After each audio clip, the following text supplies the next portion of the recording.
meu nome é Bruna Maia, sou uma mulher branca de cabelos escuros, um pouco abaixo do ombro, uma franjinha curta e estou usando uma blusa rosa com listras pretas em um fundo neutro, uma parede branca. Faço parte da equipe de conteúdo e você está acompanhando a Observe 2021, Conferência Brasileira de Pesquisa de Experiência. A seguir, a gente exibe a Pílula da Lívia Gabos. As pílulas são palestras mais curtas, com o objetivo de te inspirar ao dividir histórias reais de pesquisadores brasileiros. A Lívia é do interior de São Paulo e trabalha há mais de 10 anos com UX Design e acessibilidade. Inclusive, ela já deu aulas de programação para pessoas com deficiência visual na ADEVA. Ela é formada em Sistemas de Informação e mestre em Ciências da Computação. E nos contará um pouco sobre a aplicação da pesquisa em sua atuação como produteira sênior. Após a exibição da pílula, voltamos à noite com mais palestras só aqui na Observe 2021. Com vocês, Lívia Gabos. Olá, eu sou a Lívia Gabos e eu me descrevo como sendo uma mulher negra, de pele clara, com o cabelo cacheado, batido dos lados e colorido na parte de cima, que é um pouco maior. Ele é colorido da cor roxa. Estou usando um fone de ouvido azul. Eu estou com um blazer preto, uma blusa vermelha com estampas de flores. No meu fundo, eu tenho uma parede colorida, dividida na diagonal, com as cores lilás e violeta. E eu tenho, do meu lado direito, um sofá cinza com algumas almofadas azuis. Bom, eu queria contextualizar vocês primeiro sobre a empresa que eu trabalho, que eu vou contar minha história. A empresa que eu trabalho é a Renditalk, atualmente ela tem menos de 100 pessoas. Eu trabalho numa equipe de produtos que tem menos de 15 pessoas, e a minha equipe de design de experiência do usuário, ou que a gente chama de UX Design, ela tem atualmente 3 pessoas, eu mais 2 mulheres, sendo que uma delas é uma pessoa iniciante na carreira e surda também. Além disso, a gente tem uma equipe de inteligência artificial, que tem cientistas de dados, desenvolvedores, e também uma equipe de linguística dentro dela, com intérpretes, ouvintes e surdas também. No meu trabalho, é comum eu ter que fazer planejamentos e previsões com relação aos testes e pesquisas que a gente faz de acordo com o projeto ou produto. Como parte dessa previsão necessária, eu tenho autonomia para escolher quais métodos de pesquisas a gente vai escolher e que vai ser aplicado em determinados contextos. Essa é uma das principais responsabilidades no meu trabalho, por conhecer diferentes métodos e por já ter aplicado alguns deles também. Para cada método de pesquisa é muito importante você saber o objetivo dele, o que você vai conseguir de informações e quanto tempo e processos você tem para conseguir realizar aquele método. Saber balancear o tempo e as necessidades do projeto é a parte mais difícil de cada um deles, porque para determinados métodos você precisa de muito mais tempo para realizar e tem métodos que são muito mais rápidos. Ao mesmo tempo, os mais rápidos podem não ser o tipo de informação que você precisa naquele momento. Então, por levar mais tempo, você tem que se planejar com muito mais cuidado para conseguir a sua informação o mais rápido possível. Eu quero compartilhar com vocês a história para mostrar que, independente de você ser uma pessoa iniciante ou mais sênior na área de design de experiência do usuário, que a gente está sempre aprendendo. Nessa história eu vou contar como foi o processo de teste de usabilidade com pessoas surdas para o produto Renditalk Plugin, que é um plugin de tradução de português para Libras, usando avatares, que é instalado nos sites dos clientes. Eu acho importante, antes de contar a história de como foi o teste, é importante dar um contexto do porquê que a gente resolveu fazer esse teste de usabilidade. Nós estávamos trabalhando no redesign do plugin para melhorar a experiência das pessoas usuárias que utilizavam nos celulares, nos dispositivos móveis. Quando a gente começou o projeto, a gente não tinha conhecimento de nada sobre essas pessoas. A gente não sabia se eles conheciam de tecnologia ou não, se eles estavam gostando ou não do nosso produto.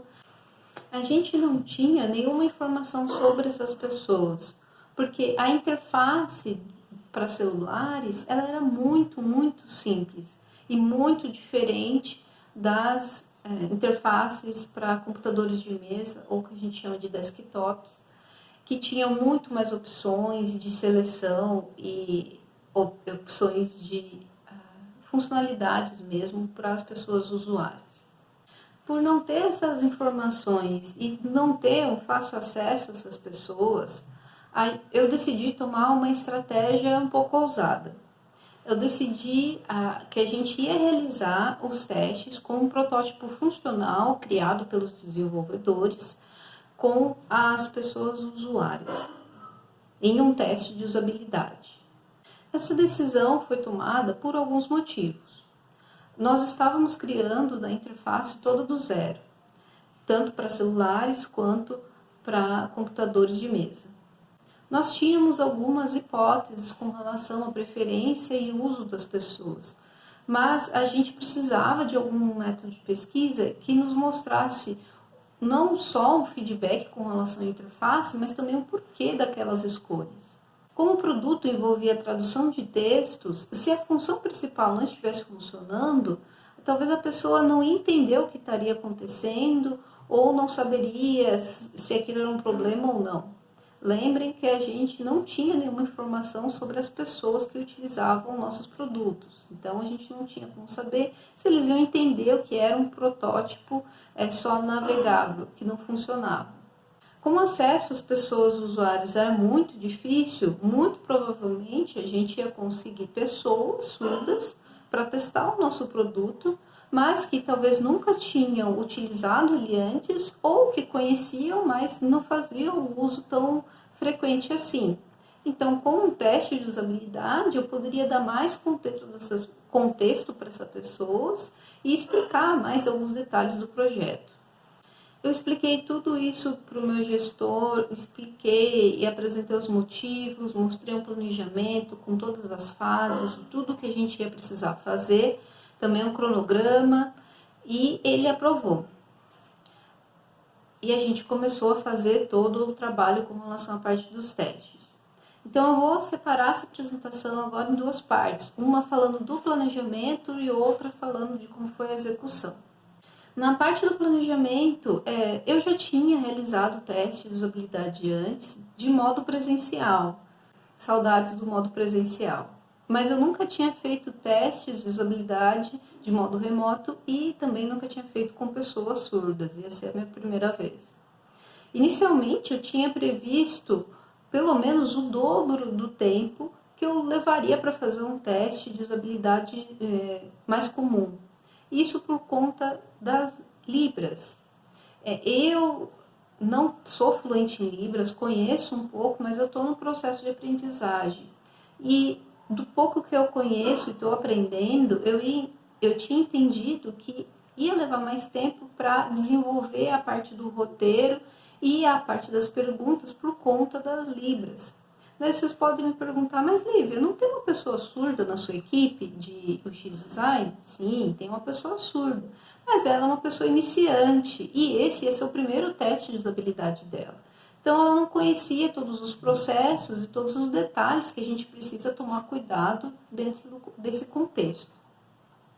Então por isso eu chamei a equipe de linguística para nos ajudar na criação dos roteiros e das perguntas para o nosso teste de usabilidade. Nós criamos as perguntas relacionadas às hipóteses que a gente tinha e aos poucos os intérpretes foram entendendo como que funcionaria esse teste de usabilidade e que não seria tão fácil para elas assim. Isso porque é muito comum que as intérpretes elas expliquem um pouco mais para dar um contexto melhor para as pessoas que estão vendo elas. Então, elas fazem algumas observações a mais para explicar o que está acontecendo ou para dar um contexto maior. E também é comum que as intérpretes façam referências visuais sobre o que elas estão falando. Então, por exemplo, se a pessoa está falando sobre um botão que tem um ícone de X, elas podem fazer uma referência visual com as mãos sobre o ícone em formato de X com os dedos. Mas nenhuma dessas coisas que são comuns para as pessoas intérpretes, elas poderiam fazer no teste de usabilidade, porque isso poderia direcionar as pessoas participantes e não era isso que a gente queria no teste. Então, a gente fez um piloto interno com algumas pessoas surdas que a gente tem dentro da empresa, mas que não estavam diretamente ligadas com o produto que a gente ia testar. Isso ia ajudar para que a gente testasse não só o roteiro, mas o produto também, e todo mundo pudesse ter uma primeira ideia de como é um teste de usabilidade. Mas nesse piloto acabou dando tudo errado. O problema não era o produto. O problema era que a comunicação não estava funcionando.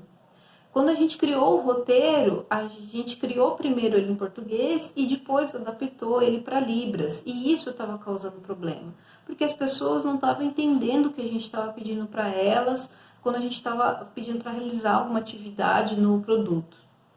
Então a gente voltou do teste determinado a refazer todo o roteiro do teste, priorizando dessa vez a parte em Libras. A estrutura em Libras, para vocês entenderem, ela é muito mais direta que português. Então, tem algumas estruturas, algumas coisas que existem em português que não vão existir em Libras. Então, por isso que a gente refez tudo do zero e as intérpretes que estavam nos ajudando antes, que participaram também do piloto, nos ajudaram a criar esse roteiro junto com a UX Designer surda. Então, elas adaptaram, criaram toda a estrutura das frases em Libras e a gente colocou o português mais relacionado àquela parte em Libras, assim elas não precisariam, durante os testes, a ficar olhando o roteiro que estava escrito para tentar lembrar o que a gente estava falando ou quais sinais que elas iam ter que fazer. Bom, roteiro todo feito, então a gente passou para a execução dos testes. Durante os testes a gente fez alguns acordos para as pessoas entenderem como ia funcionar. Terminada todas as modificações e adaptações do roteiro, nós fomos para a execução do teste. A UX Designer iniciante, que também é surda, ela participou de todos os testes como observadora. Assim ela poderia aprender mais sobre o processo durante a realização dos testes. As intérpretes que nos ajudaram na criação do roteiro também nos ajudaram com a interpretação em todos os testes. Elas já conheciam, então isso ia facilitar toda a execução e comunicação. Nós chamamos 2 intérpretes para participar, porque os testes iam durar aproximadamente 1 hora, então assim elas poderiam fazer revezamentos. Uma combinação que a gente fez foi que a UX Designer surda, ela não ficaria com a câmera ligada. Como ela estaria aprendendo, ela se apresentaria, mas ela depois fecharia a câmera dela, assim a pessoa poderia focar diretamente a comunicação dela comigo ou com as intérpretes. Os testes eles foram feitos tanto em dispositivos móveis quanto em computadores de mesa ou desktops, que a gente também chama. Mas um detalhe importante é que a pessoa surda ela precisa sempre ter a visão da pessoa intérprete. Isso é uma parte muito importante para que a pessoa participante se sinta segura na realização dos testes, confiante de que se ela tiver algum problema ou precisar falar com ela, não vai se perder na comunicação ou não vai encontrar a janela que ela estava conversando com as intérpretes. Então, a gente fez algumas mudanças com relação a isso. Para computadores, por exemplo, de mesa, não teve problema. A gente teve mais problema de explicar para a pessoa, para uma delas, para dividir a tela. Então, deixar o site que eu mandei para ela do teste em uma janela e dividir a tela com uma outra janela que ela poderia ficar sempre vendo a pessoa intérprete. Isso foi mais difícil porque ela não tinha 2 telas. Com 2 telas, normalmente acaba sendo um pouco mais fácil. O problema mesmo foi quando uma pessoa que a gente chamou para os testes, ela fez o teste, ela não estava na casa dela e ela fez o teste na rua, só tendo o celular como apoio. Ela não tinha entendido muito bem como que seriam os testes e também que ele demoraria muito tempo. Então, ela falou que ela tinha um tempo disponível logo depois do trabalho. A gente explicou para ela que ela precisaria de um computador de apoio ou um outro celular, e a gente remarcou e depois deu tudo certo. No celular, a gente ainda, nessa situação, a gente ainda tentou fazer um teste, tentar ver se ela conseguiria utilizar o site e manter a chamada ainda visível, mas ela ia ter que ficar trocando de janela, então a gente desistiu naquele momento e remarcou. E com todos os testes, a gente acabou até conseguindo fazer uma sala espelho, que é parecida com aquelas séries policiais, que existem duas salas conectadas e na parede de conexão tem um espelho. De um lado, na parte refletida, você fica a pessoa participante com a pessoa moderadora, e do outro lado do espelho, que não tem reflexão, você consegue ver para essa sala onde tem a pessoa participante. E ali naquela sala, que a gente chama de sala espelho, a gente tem as pessoas observando o que está acontecendo no teste de usabilidade. Então, a pessoa a iniciante, como ela estava participando do teste, mas ela estava com a câmera fechada, ela compartilhava a tela dela e a gente conseguia ver o teste, tudo o que estava acontecendo e ouvir o que estava acontecendo também. O que foi muito bom, porque assim a gente conseguia explicar para ela o que estava acontecendo e explicar determinados detalhes que iam acontecendo durante o teste. A gente terminou a execução dos testes, mas houveram alguns detalhes que a gente ainda precisou adaptar e a gente foi mudando conforme a gente foi aprendendo a fazer o recrutamento e os testes. A gente, por exemplo, conseguiu e se organizou para que o X-Designer surda ela conseguisse se comunicar com as pessoas utilizando o WhatsApp, por exemplo. Assim, caso a pessoa não quisesse se comunicar por e-mail ou em português, ela não precisaria. A gente também fez a tradução dos termos para Libras. Assim, se a pessoa chegasse no teste e não tivesse assinado os termos ou tivesse alguma dúvida, a gente poderia explicar para ela sem nenhum tipo de problema. Esses detalhes de comunicação fazem muita diferença no teste, principalmente para que a pessoa sempre tenha um apoio visual durante os testes.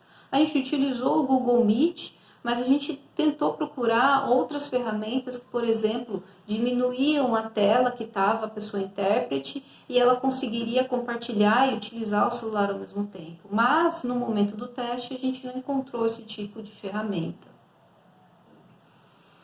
Bem, no final do teste tudo deu certo, a gente teve ótimos feedbacks das pessoas participantes e a gente mudou muita coisa no nosso produto.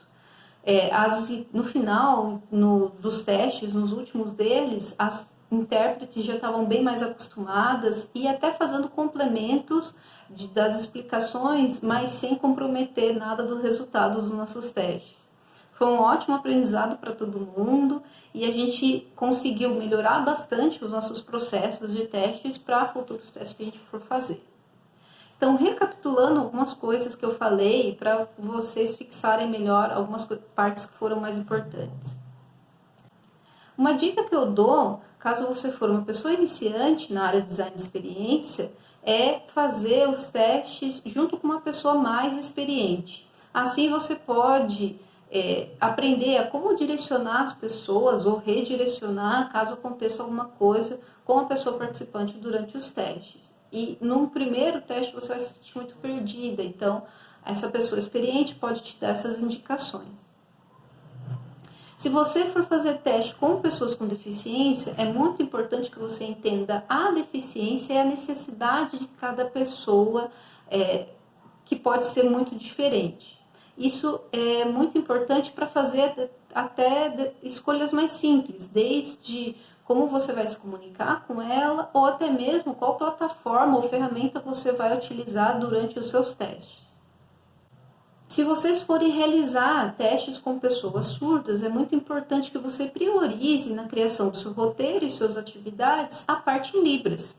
Isso vai garantir que a pessoa entenda o que você está pedindo e você consiga detectar os problemas que sejam relacionados à usabilidade e não ao seu roteiro. Falando em roteiro, é muito importante que vocês façam um piloto com o perfil das pessoas que vocês vão utilizar nos seus testes futuros. Isso vai mostrar para vocês se vocês precisam fazer alguma modificação ou adaptação tanto no roteiro quanto na sinalização, se for o seu caso. Se você não for fluente em Libras, ou não conseguir levar o teste sozinho, é muito importante você ter intérpretes para apoio desde o começo do seu processo. Isso facilita até mesmo que essas pessoas entendam como que acontece um teste de usabilidade para saber o que eles podem ou não fazer durante as atividades. E é importante, nesse caso, você estar disposto a explicar tudo para elas, desde o processo, o projeto, qual que é o papel delas, como que funciona o teste, pensando até mesmo que elas, como se elas fossem iniciantes na área, e você estivesse explicando tudo para uma pessoa que vai ser o primeiro teste delas. Garanta que a escolha de ferramentas seja o mais fácil possível para que as pessoas participantes tenham acesso a tanto o seu produto de teste, quanto uma boa visualização das pessoas intérprete pelos participantes. Mesmo que para isso você precise utilizar mais de um dispositivo em que você use em um produto e no outro você veja as pessoas intérpretes. A pessoa participante consiga ver as pessoas intérpretes. É sempre importante que você aprenda Libras. Mesmo que você não seja fluente, isso vai te ajudar a você entender o que está acontecendo e poder dar direcionamento para as pessoas intérpretes. Então é isso. Eu espero que vocês tenham gostado da minha história. Foi uma história muito importante para mim em todo o processo de aprendizado delas. Um grande abraço. Tchau, tchau.